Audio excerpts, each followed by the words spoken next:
CE breaking. EU and UK negotiators have agreed a text on how to avoid a hard border on the island of Ireland, which will form part of the withdrawal agreement. Ends. Well, of course, we knew, didn't we, that 95% of this withdrawal agreement had already been sorted out. It was just this question over the Irish border. What I'm told is there'll be a series of annexes and protocols, legalese, basically conventions that will need to be followed to make sure that there will not be a hard border.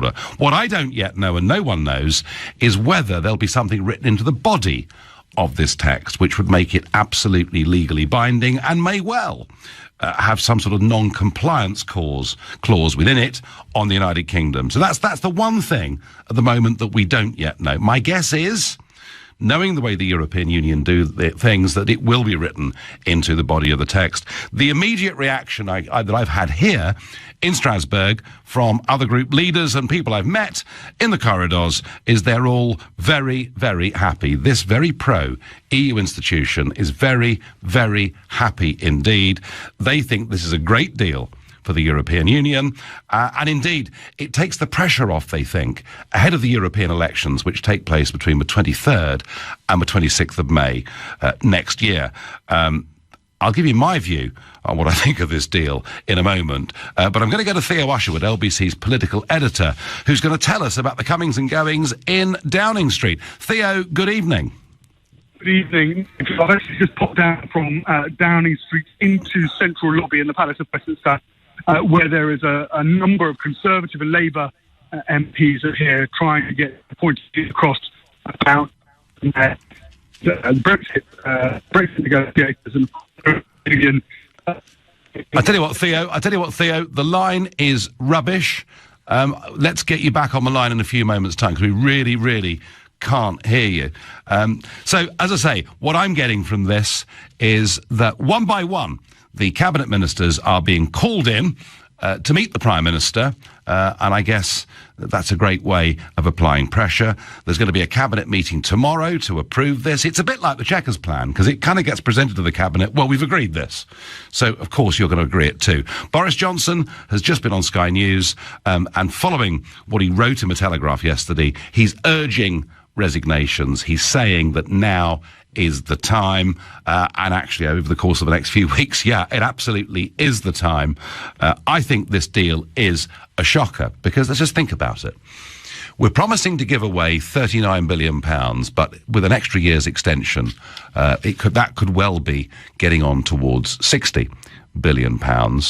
We are going to be accepting in some form, don't quite know exactly yet, but some jurisdiction from the European Court of Justice based in Luxembourg. There'll be nothing, nothing done about open door migration in the short term.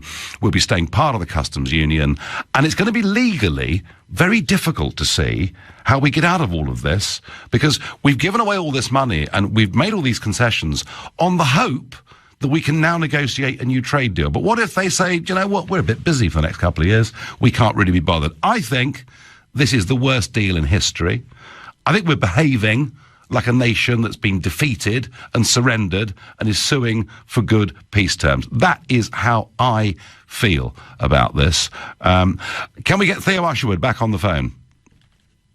No, not yet. We will. Okay. I tell you what, let's just ask you what you think. I think this is the worst deal in history, but if you think, no, Nigel, you're wrong, this is the right way forward, it keeps frictionless trade, call 0345 6060 973.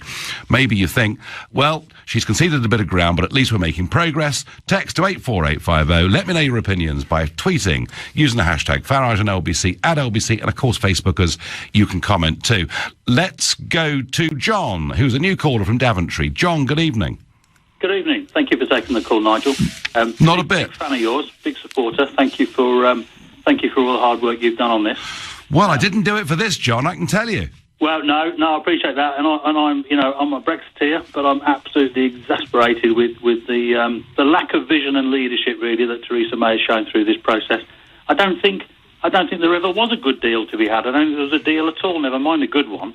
I think, Barnier had an agenda. He's got a project there which he wants to nurture, and I just wish he'd have just been more stronger and said, look, we're going to go away. I personally would have backed a no deal, a World Trade Organisation deal, type of deal. I mean, we could do so much in the UK with that £41 billion, couldn't we? We could have had if she'd have had the vision, we could have had a financial stimulus to help our NHS, to help our businesses. We could have thought about, a temporary reduction in VAT, all sorts of things to give our economy the boost.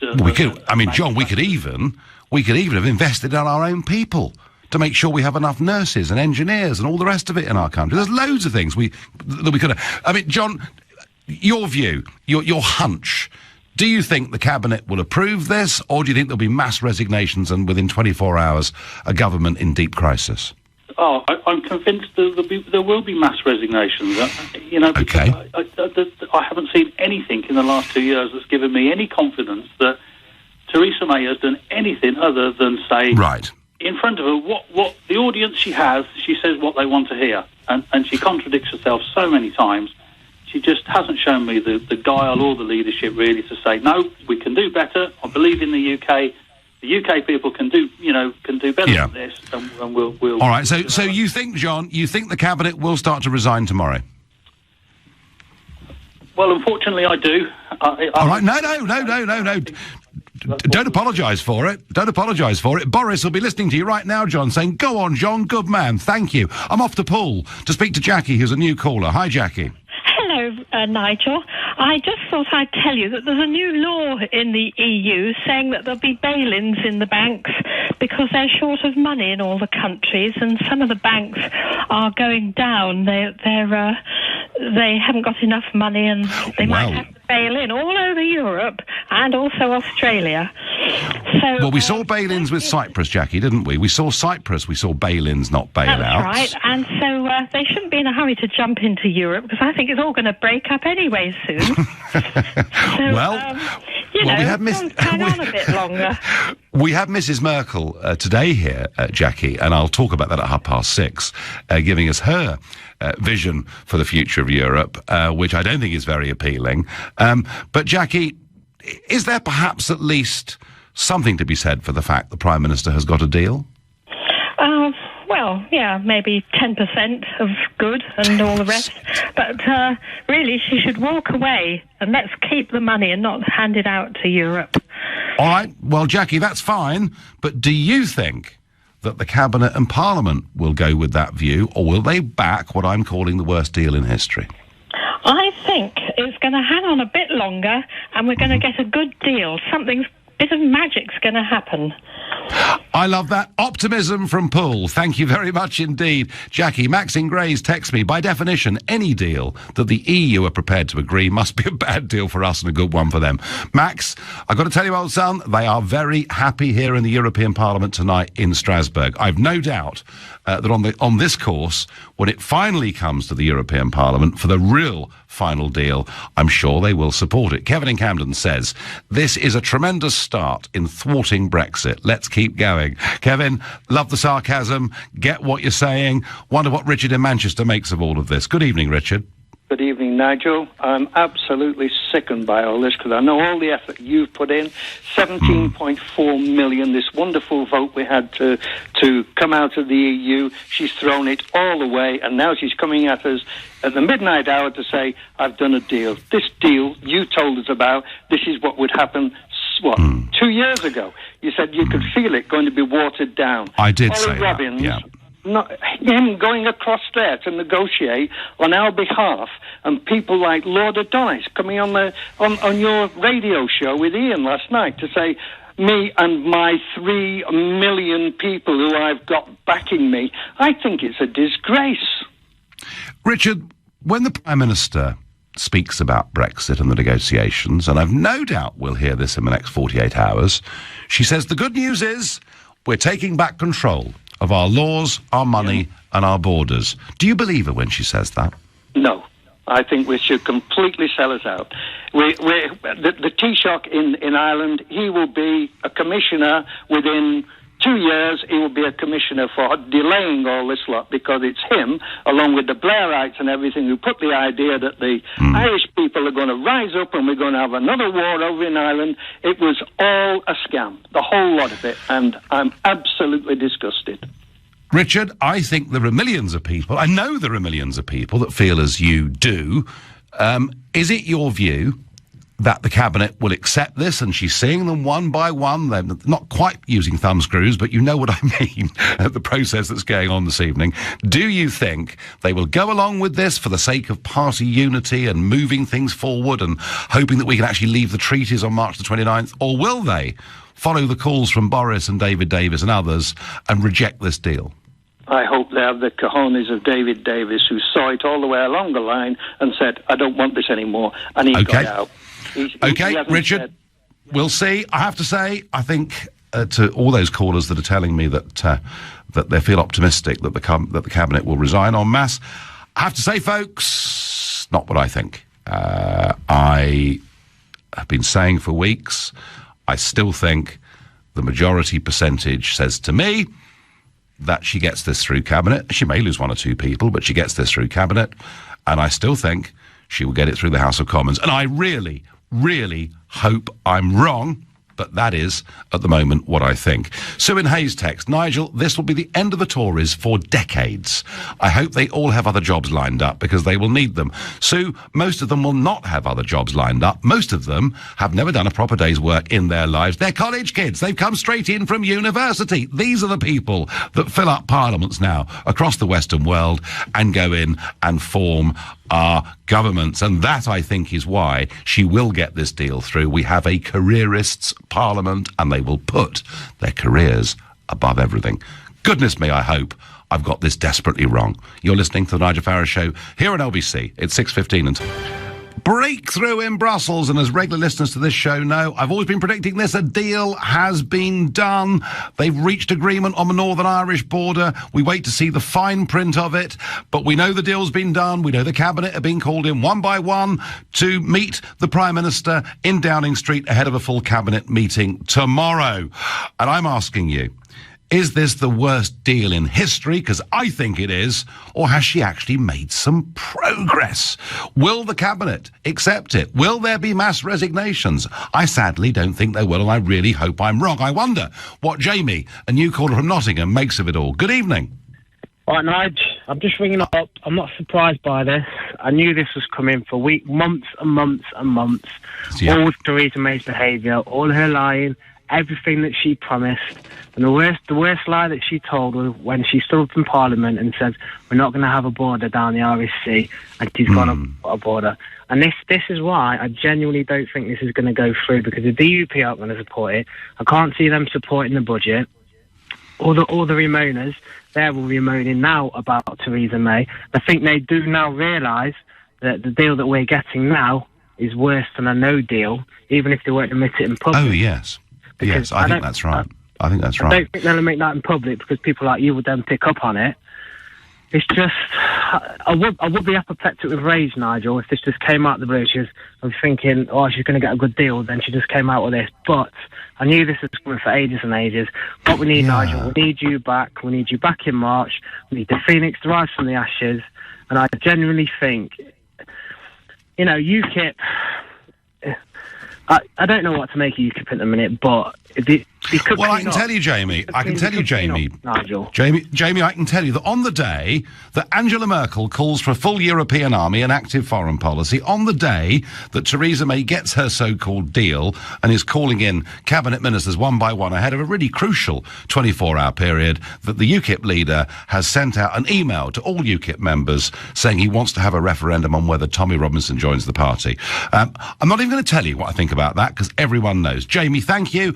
I'm going down to Caterham now to speak to Elfie, a new caller. Good evening. Oh, hi, Nigel. How are you? I'm all right. So, come on, tell me she's made great progress with this and it's a good step forward. Well, to be honest with you, Nigel, I don't think it's a fantastic deal, and it's not one that I'm going to, praise her excessively for. Right. I'm wondering what your alternative actually is, because she protected the union between Northern Ireland and Ireland. She's made it so that the Troubles aren't going to come back. And this £41 billion that you speak about, and how we could invest that in our own country. I'm not sure how that's even possible without a deal, considering that, you know, that a cabinet minister was seen with Whitehall papers heading into Downing Street a couple of weeks ago, saying that there was going to be more austerity measures imposed. So what is your alternative? Well, Elfie, my alternative is the one that I've been campaigning for since I first gave a speech for UKIP, and that is going to be November 1993, all right? And what I said in that first speech, and I'm going to repeat it now, is I want us to have a simple free trade agreement with our European neighbours, the best possible relationships, reciprocity, but not membership of a political club. And I believe, Alfie, that is entirely possible. I certainly look at the trade deficit we have with countries like Germany, and I think if from the start we'd gone for it, we'd be okay. But let me tell you, Elfie, what happened here today. Mrs. Merkel, and I'll talk about the European Army later, but when it comes to Brexit and Mrs. May, Mrs. Merkel said, the UK has shown us, via Theresa May, that they want to be a part of Europe. That's what we've been told today by Angela Merkel. They love Theresa May because it's not really Brexit at all. So, Elfie, we've been going for the wrong thing ever since that speech she gave in Florence. You know, a country that spent 30 years trying to opt out of bits of the European Union decided to start opting back in. So, Elfie, my answer to you is we should have gone for a simple free trade deal. And my answer to you is, failing that, we should have gone for WTO terms. We should have cut tariffs across the board, reduced prices for consumers, and save 40 billion. Well, we're not going to save 40 billion, though, are we, Nigel? That's the point. You know, you're not in the cabinet, and the cabinet have said that if we do crash out of Europe without a deal, or, you know, if we wasn't able to get a deal, then there would be more austerity measures imposed. Well, yeah, but... Wait, Nigel, let me make my point. Go on. Philip Hammond has turned around and he said that there are going to be more austerity measures, not in so many words, because that would be bad politics, but there's going to be an alternative budget should we crash out with a deal. We've got an ambitious budget that's just been made by the Chancellor. We can now go forward with that. And you're just repeating the same rhetoric, criticising Theresa May. But hang on, we heard all this from George Osborne. We heard all this at George Osborne. If we voted Brexit, emergency budget. Nigel, so you George think Osborne isn't in power anymore? No, but he played the same trick. Elfie, you think she's got the best out of a bad situation, yeah? I think so, and I think that you're just unfortunately repeating the same sort of rhetoric that you have been for the last couple of years. Yeah, and I've been right. I've been right. I've been saying for 2 years she would sell out Brexit, and I think that's what she's doing. You think she's got the best out of a bad situation, and look, Elfie, you've made the point, and you've made it well. I'm sure you're not far from alone in thinking that. Thank you. I'm off down to Seaton in Devon to speak to Bill, who's a new caller. Hi, Bill. Hello, Nigel. Yeah, I'd just like to ask you a couple of questions. No. But Bill, the way it works is we debate points on LBC, and I'm asking you, is this the worst deal in history, or has she done something that actually is positive? It's the worst deal in history, but this Irish border question, I'd just like to know, what's the problem with having a hard border in Northern Ireland? I've served in Northern Ireland, and yes. I know there's a hard border. It's not a hard border. There's 100 crossing points there. And if we have a hard border, what's the problem? Why aren't we having a hard border there? And we've got a deal. Well, the term hard border, Bill, is one that, in our minds, conjures up an image, of the army with guns and of back to the bad old days, and that's what everybody wants to avoid. And ever since 1998, things have been markedly better there. What I don't understand, and I've never understood, Bill, is given we've already got a different currency both sides of the border, different excise duties, income tax rates, corporation tax rates, why us being outside the EU would make any difference? Because product specifications, we start off in the same place. Bill, I mean, frankly, I think the way they've used the Irish border is simply a hoax. It is a hoax, yes, because if we get out of the EU, then Southern Ireland and England, they're going to have a hard border, aren't they? We haven't got a hard border now, or are we going to have a hard border between? No, we're not going to. So why, no, we're not. Why do we have to have one in between Northern Ireland? Well, Bill, this is a question I've been asking for a long time, but this is the narrative that's been put up. It's been supported by the Irish government. It's been pushed hard by Monsieur Barnier, and Theresa May appears to have swallowed it, hook, line and sinker. There is no reason why we would need to return to the bad old days at all. Bill, thanks. Going to head down to Portsmouth, speak to Barbara, a new caller. Good evening, Barbara. Good evening, Nigel. So has she done a good job as far as you're concerned? Well, I think it's the worst of the worst of the worst. But I have to say, I'm not surprised in the slightest. I think it's been game on all along, and I think it has been a game. I think she's worked hand in glove with the EU, and anyone with any sense, the 17.4 million of us could see through that. I'm absolutely furious with her. And I'd just like to say that with regard to the Cabinet, I don't think for 1 minute that they will resign. You might get one or two, but that's all. I wrote to Penny Mordaunt in July when everything was going on, and she did actually have the courtesy to reply to me. I went along to one of your rallies here in Bournemouth. Yeah, the other week I was down there, yeah. Yes, you were, and it was absolutely fantastic. And I wrote to her. Well, actually, I didn't write to her then because I'd written to her 2 weeks before that. But have I got a reply? No. And her first reply was very ambiguous. And I think, Barbara, you've got your reply today. I think it's the deal. Barbara, frustrated. Is it the worst deal in history, Barbara? Oh, absolutely the worst deal in history. Absolutely. Good. Thank you. Well, look, I'm saying I don't think there'll be mass resignations, and I really hope I'm wrong. But within the last half an hour, asked if the government's days are numbered, Ian Duncan-Smith says, if this is the case, then almost certainly yes. Nick Watt of Newsnight makes a very interesting point. He says, I seem to remember the Cabinet being called into Number 10 one by one in November 1990. Don't remember it ending well. That was Mrs. Thatcher. And Sam Coates of The Times says, tonight the DUP have made it clear they are all but certain to vote it down, with the test being whether there are any GB Northern Irish checks at all. Parliamentary numbers for May now looking very bad. So, I would expect amongst the journalistic world for there to be a massive speculation, but I've seen it all before. And more often than not, when these things come to the crunch in Parliament, they tend to be a bit of a damp squib. The rebellions seem to fade away. I hope in this case the rebellion stays strong. I doubt it, but I'm here, ready to be surprised. But please, anyone out there that thinks, and we had Elfie on from Caterham, if you think she's done the best she can, 0345 6060 973. You're listening to the Nigel Farage Show here on LBC. It's now 6:30 and... Well, as we speak, the Cabinet, one by one, are filing into Number 10, where Mrs May is talking to them about the deal that she's agreed in Brussels this afternoon ahead of a full Cabinet meeting tomorrow. And it's interesting, when we had the referendum and since, the Remainers paint the European Union to be this stable structure, unchanging. And we always said, well, hang on, how do you know what kind of European Union we're going to be in a few years' time? I, for a decade, have been saying it will become a fully militarised European Union, and we should be concerned. We've heard Juncker rattling on about this. We've heard Macron last week saying this. Well, today, the German Chancellor, Angela Merkel, came to the European Parliament and said something I'd never heard before. We have to create a European intervention force so that we can tackle issues immediately on the ground.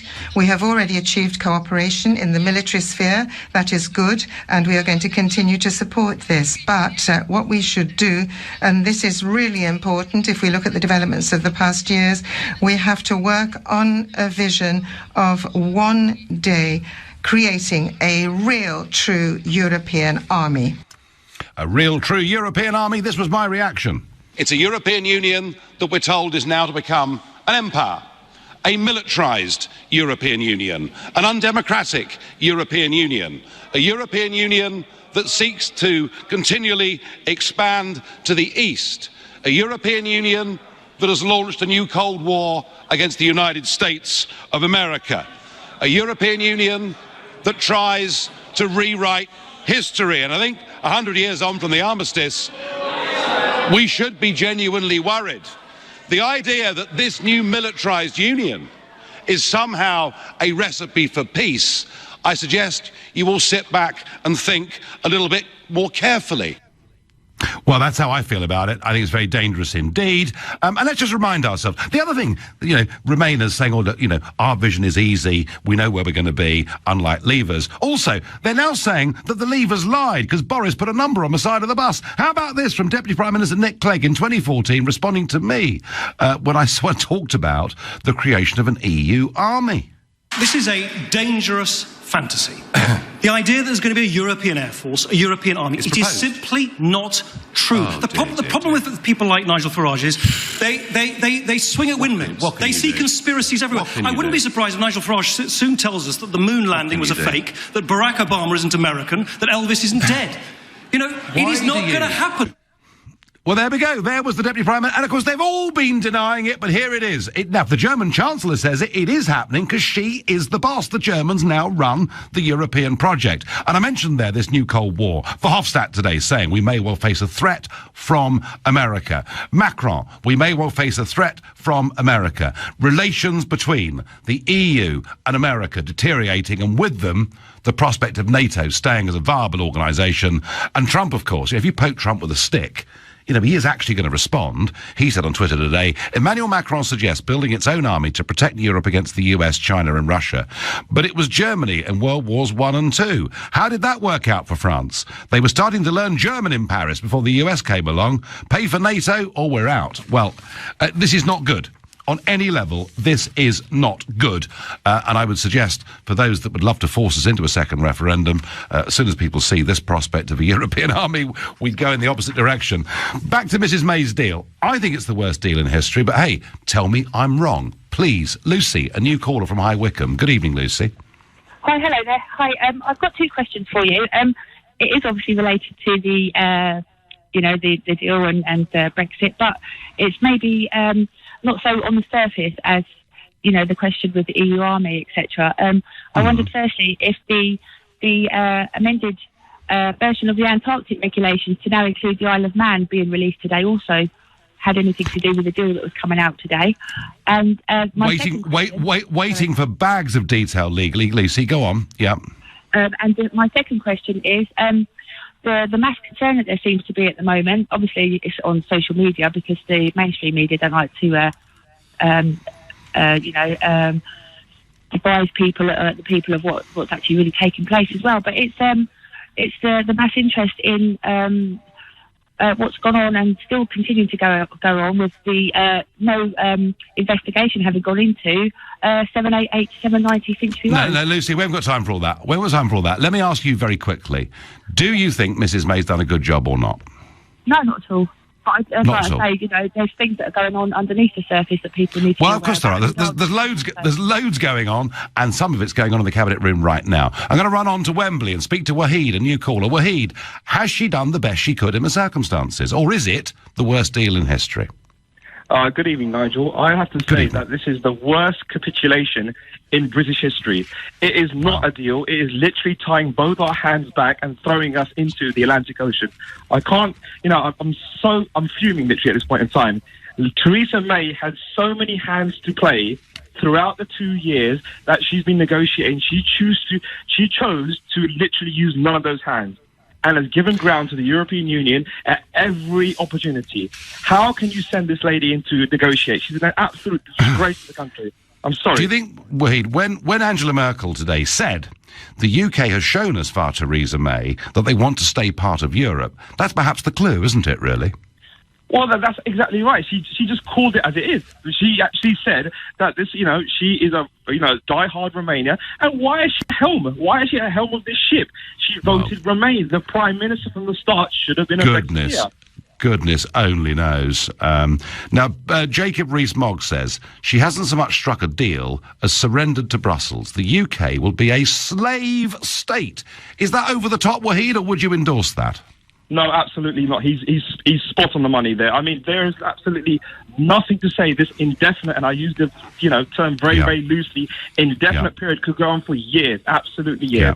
Yeah. You sound really angry, Wahid. You sound really angry. I've just come from a hard day's work at teaching in the classroom, and now I've just got to face this. It's just, it's absolutely ridiculous. But this whole thing, I mean, Nigel, truthfully speaking, if the Remainers can mobilise, so can we. We have over 17 million people on our side. Much of these governments, we need to mobilise against this. Let's hope, Wahid. I don't see the MPs doing it. I don't see the MPs this is what I think, but I hope I'm wrong, and I hope you're wrong, and I hope she's in for the shock of her life with the Cabinet tomorrow. I just don't believe it, because history says that. Wahid, thank you very much indeed. David in Glasgow says, I, like most Brexiteers, have lived and breathed Brexit over the last 2.5 years, and this news is the worst possible scenario. Shirley in Manchester says, where do we go now to save Brexit? Well, the Cabinet Ministers could save us tonight. It was Nick Watt from Newsnight saying in 1990 they told Mrs Thatcher she couldn't continue and she was gone. Let's see what happens. I could be wrong, just think they like to put their careers first, but maybe I've become old and cynical. I don't know. Adam is a new caller from Hayes. Good evening, Adam. Good evening to you, sir. I'm embarrassed to call myself British, if I'll be honest about this. I actually voted to remain based on the impact it had on the financial markets in the city and my perception of the information I was getting at the time. And the way things have changed and panned out since this government has tried to get us to leave, I think we're being led to leave by a government who actually want to remain, and they've played this all along. That's my view on it. And I think really we need a strong government to say, you know what, we're not going to bend over and capitulate. We are leaving, hard Brexit. We're not afraid to be on our own. We're an island nation, and we're going to show you what we're made of. And I think that's what we need. And I think we need that kind of leadership. So, in order to get that, Adam, we would need to get rid of Theresa May, wouldn't we? Oh, I think her time's numbered. You know, she kind of was a scapegoat anyway, taking the role anyway. You know, it wasn't a job that anyone wanted. All the people like Boris Johnson, he disappeared into the background. He's the one who should have stepped forward for the Conservatives, I feel, to lead it. You know, he's stepping up today and becoming vocal again. But I think really we need to show our mustard and show that, you know, it's important that we are good at what we do. We're good at negotiating. Do you think, Adam, do you think Boris could be the person to be the right leader? I think there was a time and a place for it a few months back, but I think because he's let down so many people, like he had the votes of Remainers and he also had the votes of Leavers, I think he was, you know, a very good character and people bought into that personality. And I think because he's not shown his true British colours and stood up and said, look, I'm going to be counted, and you can either, you know, disregard what I'm saying or sack me. No. Adam, I get it. Thank you very much indeed. Ollie in Brixton says, why is May so scared of a no deal? She always says no deal is better than a bad deal. She'd have 17 million people behind her if she went for that. Well, she was never going to do it. And RTE, the Irish broadcaster, who seem to know everything, are telling us that there has apparently been very close contact in the last couple of days between Irish and EU officials. You bet your life there has been. That comes as no surprise to me at all. And we get the news that the Cabinet meeting will be at 2 p.m. tomorrow. Is the Cabinet going to back the worst deal in history? Or am I wrong about that? If you think I'm wrong, call 0345 6060 973. You're listening to The Nigel Farage Show. It's now 6:45. The Cabinet will meet at 2 o'clock tomorrow afternoon to approve or otherwise the deal that Mrs May has finally struck in Brussels today. Is it the worst deal in history? Well, I'll tell you what it does do. It makes sure that we stay living for many years to come, perhaps indefinitely, under EU rules, with all the new rules they make applying to us and has us having absolutely zero say. This is not what we voted for. It couldn't be clearer. Jamie in Twickenham says, your caller says he's embarrassed to be British. I passed that point months ago. I'm ashamed to be British. May must go. Let's save this once great country. There is a lot of actual genuine anger out there. Keith in Lewisham says the PM is a disgrace. The Cabinet should remove it tonight. No ifs, no buts. If they don't, they will be electorally punished. I think punished, Keith, is an understatement. But I know, I've had one of you on so far. I'm sure there are many of you think she's perhaps done the best she can in the circumstances. Let me know. I'm off to Mark, a new caller from Oldham. Hi, Mark. Hi, Nigel. How are you doing? You okay? Well, I'm not very happy, Mark, you know. But there we are. What do you think? I appreciate your stance.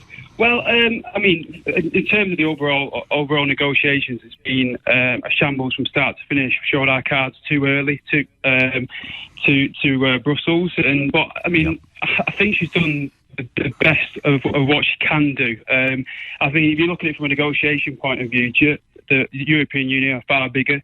We're a third of the income to the Union. And I think, we're never going to get the Brexit that we saw after first up. We need to, I think for the short term, as well with businesses up and down the country with the uncertainty of Brexit, I think at this moment in time, I don't think the UK is ready for a hard Brexit. I think it needs to be done over a period of time. I think we need. How long, Mark? How long? How long? Yeah. Well, I mean, I believe we should be ready in 18 months minimum. We need. I think a lot of businesses are. I wouldn't say frightened, but I think they're that uncertain of where they're going to be. If it was a hard Brexit, then Mark, I can hear you saying. I can hear you. No, Mark. Listen, I do understand the argument you're making, and I do understand that particularly people who are doing very well business-wise, just happy to keep things as they are. But let me put this to you, Mark. Let me put this to you. We voted for this in the middle of 2016. On the current course, it would be at least 2022. Before anything like the things we voted for gets delivered. Surely, whatever you talk of economic uncertainty, democratically, that's an unacceptably long period of time. It is. I agree with you there. It's unacceptable, but I think we've been dithering with the negotiations for such a long period of time now that I think it's the British public. I still think deep down that this is not going to happen. And I think over the last 2 years, I don't think the country itself has been getting itself ready because there's no clear plan in place and no leadership. So it's the best of a bad job, Mark, is it? Really? It is going to have. Well, it's going to have to be. I think personally, what should happen is we should review the plan tomorrow. And then probably have this conversation again sometime and see, because and see how economically. We'd love, Mark. We'd love to hear from you again. All right, because you are approaching this in a very even-handed way. Thank you. I'm off to Southampton to speak to Simon, another new caller. Simon, what do you make of May's deal today? Utterly atrocious. In a word, really. But I think that this deal is the only deal that was going to come out. It's never going to be a good deal. I think Theresa May should be removed from office with immediate effect or as soon as possible. And I've been dead set against a second referendum, people's vote, whatever you want to call it, up until this point, because I think this needs to go to the people and to be voted down and for us to just walk away. Sorry, Simon, are you saying you think we need another referendum just to sort of finish this off once and for all? Yeah, I'm a Remainer, and I want to vote on deal or no deal, and it has to be a binary, because we've already had the binary in out. I lost. We need to suck it up, get on with it, and we've made a massive hash this, so it needs to be deal or no deal. Get Noel Edmonds involved. Let's get the banker. Let's get him to say deal or no deal. Yep. And the country needs to vote no deal, because, as Jacob Rees-Mogg said earlier, we're going to be a slave to the EU. Fascinating. And as Boris has said, we're going to be a vassal state. This is horrendous. You are the second Remainer tonight to come on and say similar things. Simon, thank you. And it's interesting, isn't it? There are some people who now think we need a second referendum. I'm not one of them, but there are some. Andrew is a new caller from Grays. Hi there, how are you? Hi there, Nigel. Very, very good to talk to you, and congratulations on your powerhouse performance in the Parliament today. Oh, thank you. Yeah, well, I would just like to say that my view of what you've said as regards the, whether this is an extremely bad deal, we haven't seen the details, I don't think, but I think we can assume that it will be. This is going to be a civil service Brexit, isn't it? It's going to be effectively Remain, or the means to remain, the means to return at some later date. And my feeling is that they actually don't care that Corbyn will follow this, because they calculate that the EU will control him. And 3 points spring to my mind.